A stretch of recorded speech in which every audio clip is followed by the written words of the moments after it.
5 free games in 2 minutes. Still kinda pricey.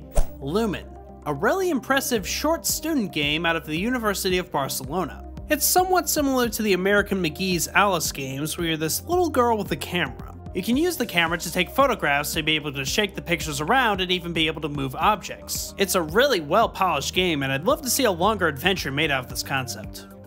Secret Formula. It's a speedrunning grappling hook game. It took home the grand prize from the indie speedrun competition, and it's easy to see why. The sense of flow and rhythm that you have moving around in this game is just intoxicating. It just really nails that feeling of empowerment and control. And of course the game looks and sounds great. Who doesn't like that? The Day the Laughter Stopped.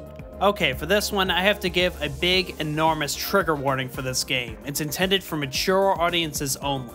It's a visual novel that handles a subject that's very difficult and sensitive to make a game out of. Thankfully, the author handles it with such a level of maturity, such a level of intellect, and such a level of humanity that it really leaves a haunting impression. I'm happy enough this thing even exists, let alone that it's an excellent piece of work.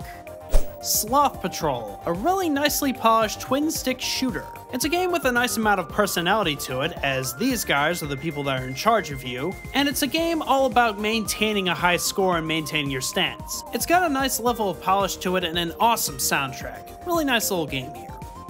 To the Moon Holiday Special Minisode.